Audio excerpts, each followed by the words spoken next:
Sí, señor presidente. No se faltan las partes, faltan de las partes. El señor Di Pasquale va a hacer uso de su derecho a declarar en este tramo por decisión propia. Lo va a hacer y va a oponer. En principio va a contestar preguntas de lo que declare en el día del punto que va a declarar hoy, reservando también la defensa y la posibilidad de Pasquale de declarar en el mes de febrero, antes de que terminen las audiencias. Bien, señor Di Pasquale, usted va a brindar... Hola, sí, lo escucho. ¿Escucha bien? Sí. Señor Di Pasquale, usted va a brindar declaración indagatoria. Yo le vuelvo a repetir las condiciones bajo las cuales usted rinde la declaración indagatoria. Usted no está obligado a declarar y también lo hace sin haber prestado ningún tipo de juramento de decir verdad. Así que tiene la palabra y escuchamos lo que usted va a decir. Muy bien.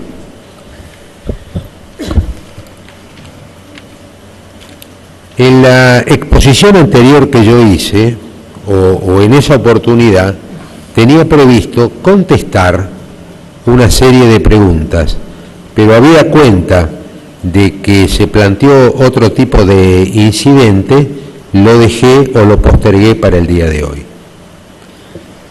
A mí me ha llamado mucho la atención un artículo periodístico del sábado 19 de octubre de 2013, publicado en la página 6 del diario Río Negro. Lo que me llama la atención es que en ese artículo periodístico el fiscal Adrián García hace una serie de preguntas. Lo mismo ocurre con la querella de derechos humanos y lo mismo ocurre con la querella del CEPROT. Entonces, yo estoy dispuesto a contestar esas preguntas para aclarar la situación.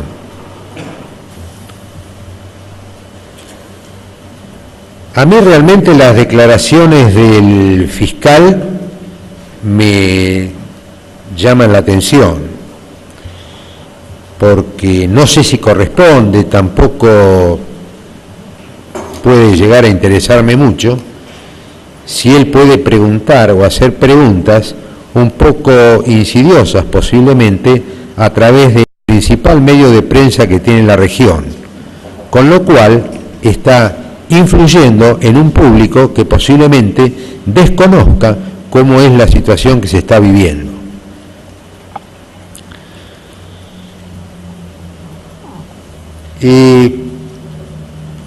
Por el tipo de dudas que plantea, o interrogantes, o como quieran llamarse, yo puedo imaginarme que el fiscal ignora o desconoce el conflicto ideológico que se planteó en la Argentina en la década del 70, lo cual saca de contexto una serie de cuestiones que creo que no son importantes, son fundamentales. Entonces eso me lleva a pensar dos cosas: o que el señor, posiblemente por su juventud, ignora realmente lo que pasó, lo cual no deja de ser grave por la función que está desempeñando como fiscal, o el otro aspecto es que tendría falta de objetividad en el tratamiento de los temas. Entonces yo me pregunto si el fiscal leyó la causa 13, que se le instruye a los comandantes apenas empezó la democracia. Yo me pregunto si ha leído los libros de los principales comandantes de Montoneros y del ERP. Yo me pregunto si ha leído la doctrina militar de Mao Zedong, si ha leído a Ho Chi Minh, si ha leído al Che Guevara, si ha leído las memorias de Gorriarán Merlo. Debo aclarar que hay más de 650 libros escritos por comandantes de los ejércitos guerrilleros, por militantes o por personajes bien reconocidos. Ellos, en muchas de sus obras, dicen la verdad. Todo lo que yo hablo es por haberme tomado el trabajo de haberlos leído.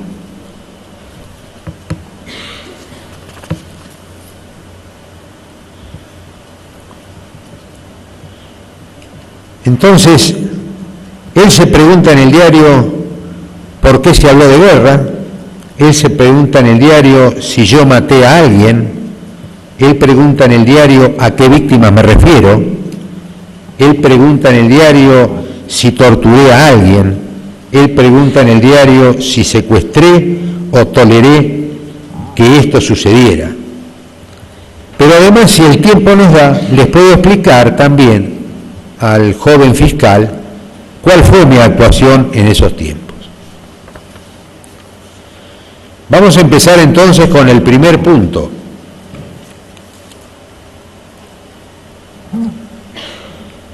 Si hubo un conflicto o hubo una guerra. Hay una copia del diario de sesiones de la Cámara de Diputados de la Nación del año 1964.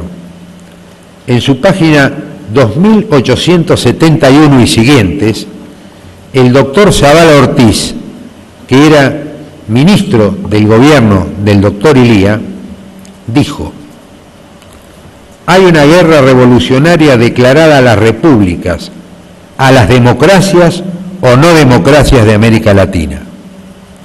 Además expresó: denuncio a Fidel Castro debido a que desde 1962 entrenaba en Cuba a centenares de guerrilleros argentinos. Esto es producto de un ministro de un gobierno constitucional que en el año 64, cuando yo estaba ingresando al colegio militar, ya lo estaba diciendo. Para que quede claro, yo puedo acompañar una fotografía, no sé si se ve o dónde tengo que apuntar esto, una fotografía de el Che Guevara con el periodista Massetti, ambos vestidos de combate con armas en la mano. Seguramente por esto el doctor Zavala Ortiz es que hizo las expresiones. Pero además de esto, acá hay una fotografía de los que se estuvieron adiestrando en Cuba, por supuesto, únicamente de los que después fueron los jerarcas de las distintas organizaciones. Acá está Gorriarán Merlo, Domingo Mena, ambos del PRT, Goldenberg de la FARC, Fernández Palmeiro del ER 22 de agosto, Roberto Santucho del PRT, Mario Sartiski de la FARC, Ana Weisen de la FARC, Ferreira del PRT-ER, Roberto Quieto de la FARC y Fernando Vaca Narvaja de Montoneros. Al señor Vaca Narvaja, yo tengo entendido, porque tengo varias causas, que lo había solicitado como testigo y que fue tachado. Yo lo quería como testigo para poder hablar con él cara a cara y de solucionar algunos temas que se están planteando en la actualidad. Pero no sé cuál es la decisión por la cual no se me aceptó ese testigo, lo mismo que otros, como Firmenich y demás. Otro de los testigos que no me aceptaron es el hijo de Massetti, que es integrante del ERP, que es oficial nacido en la Argentina, oficial de inteligencia cubana, y tiene una absoluta claridad de cómo se desarrollaron todos estos acontecimientos. Estas fotografías no sé si le son de interés agregar en la causa.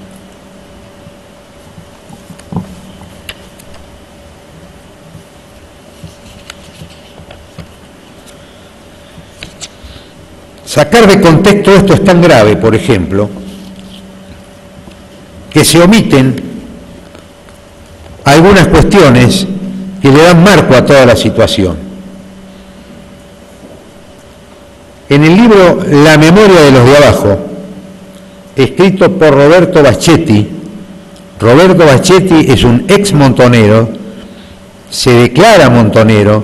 Yo entregué un video que se denomina Argentina en Guerra, donde él formula declaraciones, pero no en aquella época, ahora con la misma cara de viejo que yo, y explica cuál es la situación. Un párrafo muy corto. Dice: el comandante montonero Horacio Mendizábal fue al grano. Es una guerra popular. No lo dice Di Pasquale, lo dice el comandante Mendizábal, que después muere en un enfrentamiento. Señor Di Pasquale, diríjase al tribunal, por favor. De acuerdo. Dice Mendizábal: el enemigo no tiene ninguna posibilidad de retaguardia. Ellos afectan a nuestros barrios, a nuestros militantes, pero nosotros podemos afectar permanentemente su centro de gravedad. El enemigo intenta tergiversar, el enemigo serían las fuerzas legales, nuestra doctrina del explosivo.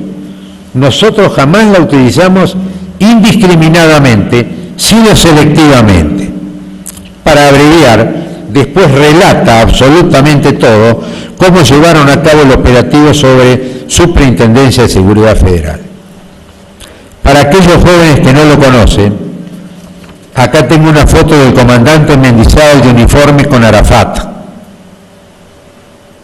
Entonces, no lo dice Di Pasquale que hubo una guerra, lo dice el comandante Mendizábal. Y puedo agregar otra foto en donde está Arafat, Vaca Narvaja y Firmenich, en donde están negociando el cambio de armas por una fábrica de explosivos.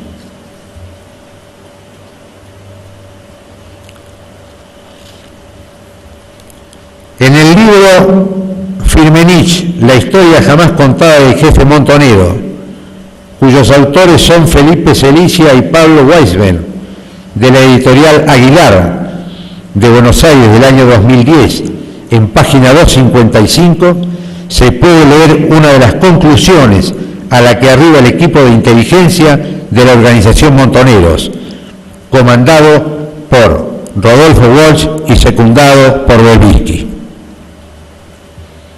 El documento lo denominan aporte a una hipótesis de resistencia y tiene fecha 2 de enero de 1977.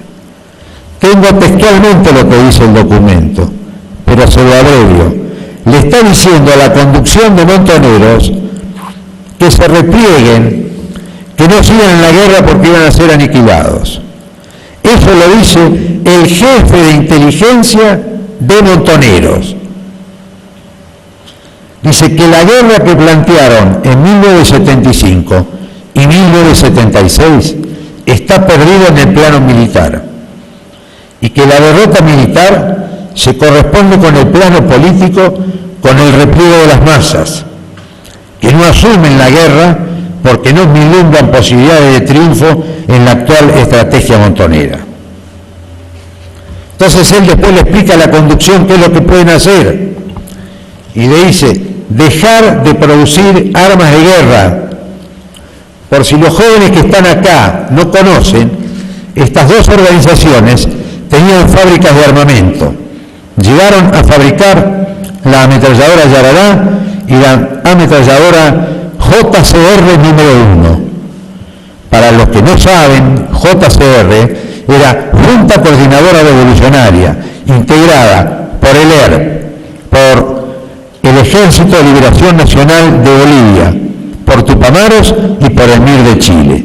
O sea, que la actividad terrorista ya la estamos encuadrando en un plano internacional. Dice: dejar de producir armas de guerra para fabricar y enseñar a fabricar explosivos, caños caseros y bombas incendiarias. Es por eso que después la Dirección de Inteligencia pone la bomba en la Superintendencia de Seguridad Federal.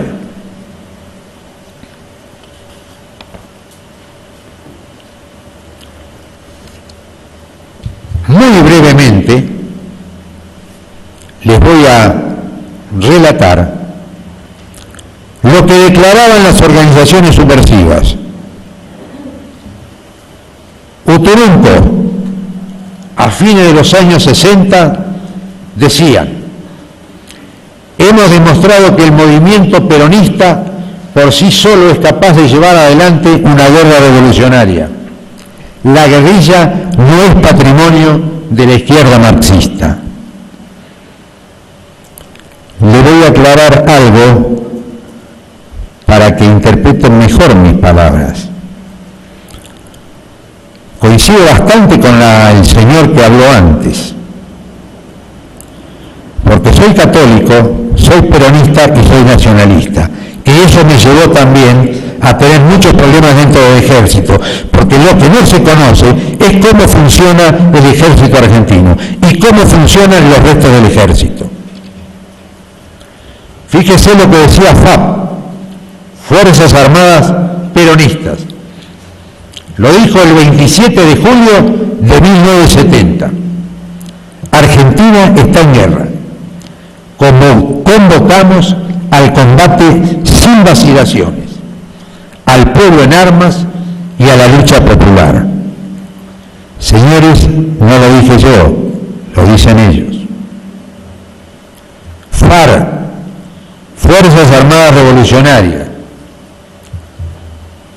Nosotros declaramos la guerra revolucionaria el 30 de junio del 70.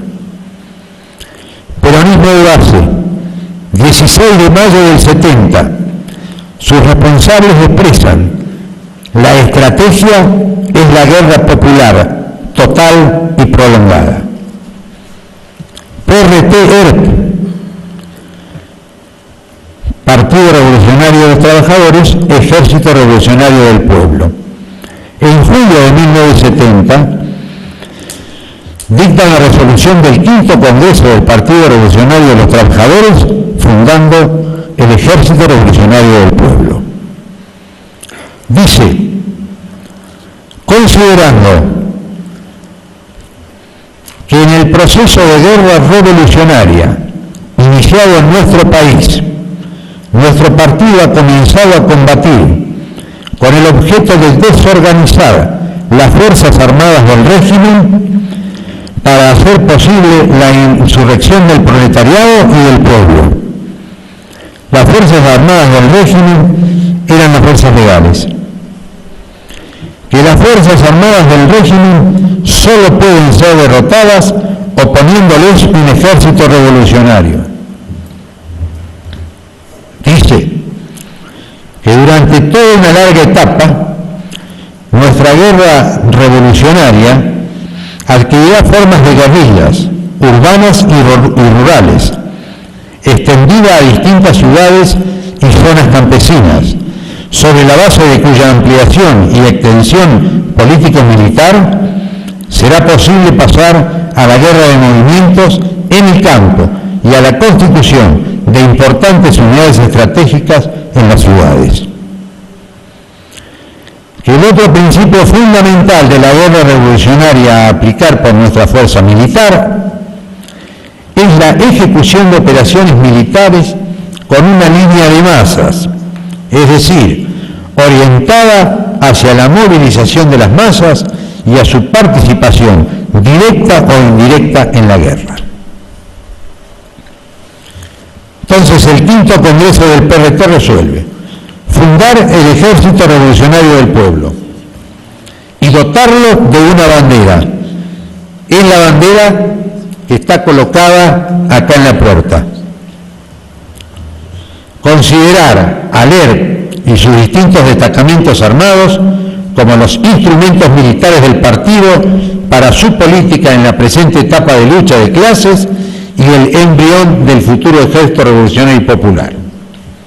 Le aclaro que en declaraciones de Gorriarán Merlo dice que durante la época del gobierno constitucional 73-75 pasaron de 400 militantes a 5.000 hombres en el partido, y todos los del partido estaban en condiciones de integrar el ERP. Con Montoneros ocurre lo mismo, y hay declaraciones en la revista Cristianismo y Revolución, donde fijan las etapas y donde fijan toda la planificación que ellos llevaban a cabo. Ahora, esto que ellos escribieron, ¿es cierto o no es cierto? Entonces yo acá tengo una serie de fotografías que caen en un campamento abandonado por el ERP en Tucumán. Hay todavía algunos oficiales que reconocen quienes están acá. No es el caso particular mío. Acá pueden ver al jefe de la compañía de montes, Rosa Jiménez, con las mismas banderas que están acá en el monte. Acá pueden ver una formación de la compañía Rosa Jiménez con uniformes de combate, con fusiles FAL, con bombachas de combate, cargadores, chaquetilla y birrete. No sé si esto le interesa a los señores que presiden este acto. Acá hay más fotos de la compañía Rosa Jiménez. Acá hay más fotos. Acá está la foto del abanderado, que tengo entendido que no era argentino. Y acá está el jefe de la compañía.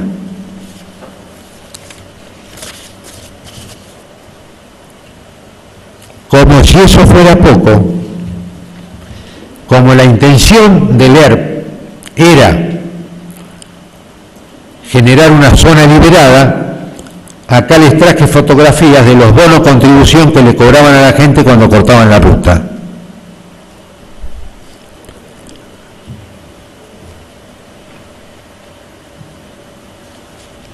Ahora, estos señores, para mí equivocados, ellos seguro que no piensan lo mismo, pero bueno, es lógico, si no hubiera habido una confrontación ideológica.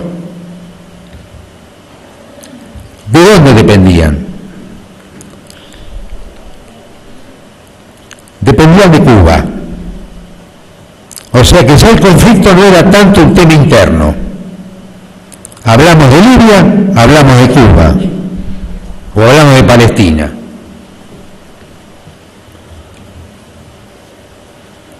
El ídolo, el referente de esta gente era Ernesto Che Guevara. En el mensaje de Ernesto Che Guevara expuesto en la Organización de Solidaridad de los Pueblos de Asia, África y América Latina en abril de 1967, expresa: el odio como factor de lucha, el odio intransigente al enemigo, que impulsa más allá de las limitaciones naturales del ser humano y lo convierte en un eficaz, violento, selectivo y fría máquina de matar. Nuestros soldados tienen que ser así. Un pueblo sin odio no puede triunfar sobre un enemigo brutal. El enemigo brutal eran las fuerzas legales.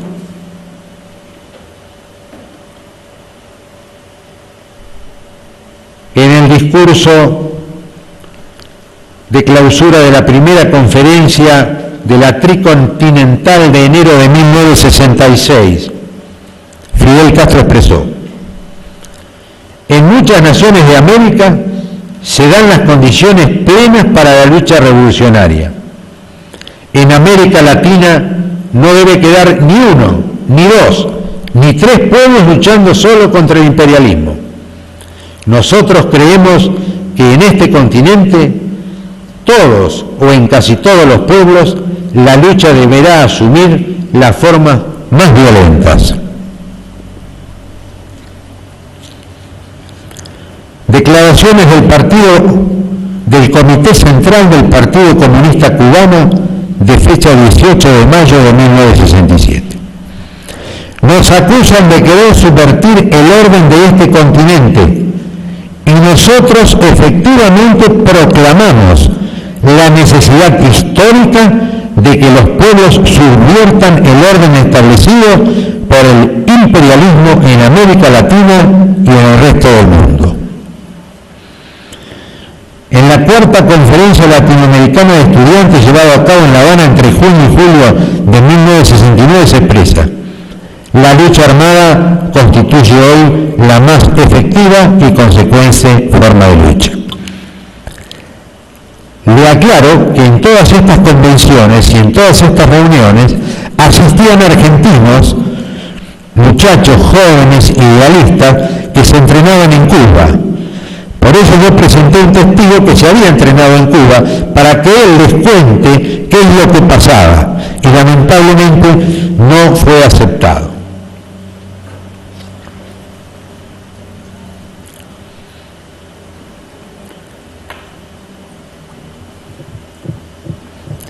En el Congreso Cultural de La Habana, en 1969, se proclama la nueva estrategia revolucionaria derivada del fracaso del Che Guevara en Bolivia, y se expresa: es necesario reorientar la estrategia subversiva realizando la impregnación ideológica y revolucionaria a través de los intelectuales, con el posible fin de orientar el esfuerzo de la subversión al medio urbano ante el fracaso de las guerrillas campesinas. Y para terminar con este tema, el 3 de julio de 1998, en el diario Clarín, sale publicado las conclusiones de Fidel Castro en la Asociación de Economistas de América Latina y el Caribe. Es significativo un renglón y medio. En el único lugar donde no intentamos promover la revolución fue en México. En el resto, sin excepción, lo intentamos.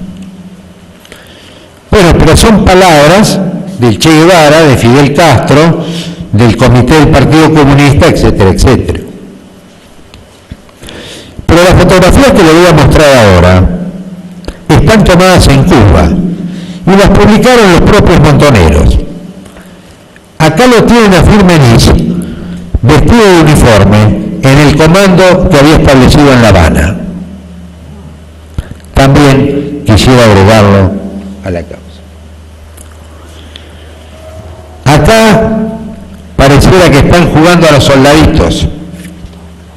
Están haciendo el saludo militar, lo que los militares llamamos la presentación al superior. Esto también es en la comandancia de La Habana, en Cuba, y están los oficiales superiores de Montonero: Horacio Mendizábal, Horacio Domingo Campiglia, Raúl Clemente Jaeger y Mario Firmenich.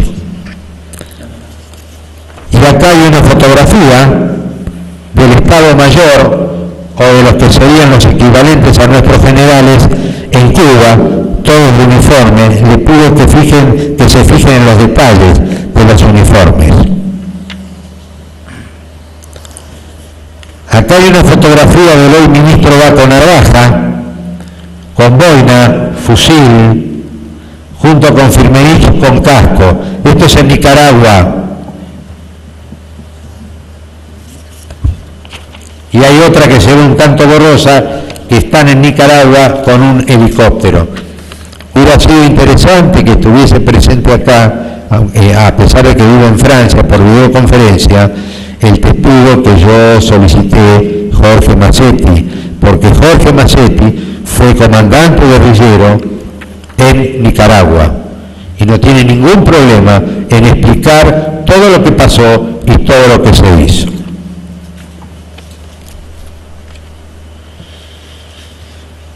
Yo me pregunto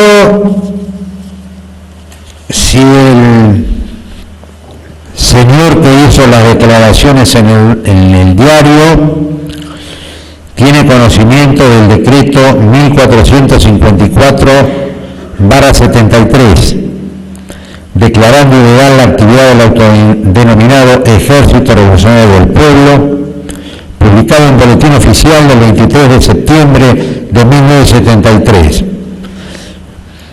firmado por todos los ministros de un gobierno constitucional. Si tienen idea del decreto 1368/74, en donde decretan el estado de sitio en todo el territorio nacional. Territorio nacional también incluye Neuquén y Río Negro. Señor Di Pasquale, una cuestión de orden. Usted está dirigiendo sus palabras a contestar unas declaraciones que son ajenas a este juicio. Lo que usted puede contestar es la acusación que se formuló en este juicio. Las declaraciones periodísticas fuera de este ámbito y fuera del momento procesal que le corresponde a cada parte para opinar en el proceso no corresponden, exceden de usted puede contestar los cargos de la acusación, pero su referencia reiterada a unas declaraciones en los medios periodísticos no son conducentes al esclarecimiento del hecho. Yo estoy muy lejos de querer cercenar su derecho de defensa, pero debo reconducir el debate hacia estos términos. Y una cosa que me parece importante a esta altura, ¿usted va a aceptar preguntas? Porque usted está aludiendo a alguna de las partes aquí presentes. ¿Usted acepta preguntas de las partes? Estoy contestando preguntas. Es que las preguntas no se han hecho, pues yo podría decirle, no, el tribunal no leyó el diario, porque además no existe en este juicio, usted debe contestar la acusación. Entonces, usted puede expresarse libremente, en tanto y en cuanto tenga el canal que el proceso adjetivo indica. Y además, si hay interrogantes, pues los van a hacer, las partes le van a dirigir preguntas. Yo le vuelvo a preguntar, ¿usted va a contestar las preguntas que puedan dirigirle las partes? Yo voy a contestar las preguntas que me haga el fiscal. Bueno, entonces yo le pido, usted ya hace un rato largo que está hablando, que redondee su concepto y después podemos pasar a las preguntas para que usted pueda explayarse sobre el punto, si cree que eso hace el mejor ejercicio de su derecho de defensa. Mire, yo tengo para hablar de esto 2 días. Pero obviamente que no lo voy a hacer, estoy haciendo un resumen. Entonces, sería, por una cuestión de orden, sería bueno ver qué es lo que el fiscal quiere preguntarle. Yo a esta altura no lo sé. Entonces, sería bueno darle la palabra al fiscal para que el fiscal precise las preguntas y el tribunal evaluará si las preguntas son pertinentes o no, además también. Bueno, que traiga las preguntas del fiscal. Si quiere redondear algún concepto. No quiero redondear porque es muy extenso. Yo le aclaro que fui detenido hasta este momento, llevo 4 años casi, me he dedicado a estudiar este tema. O sea, yo no vengo acá a preguntar qué fue la guerra. Yo pienso que el fiscal también debe haber estudiado estos temas. Acá estamos averiguando qué pasó, si son ciertos los hechos afirmados en la acusación.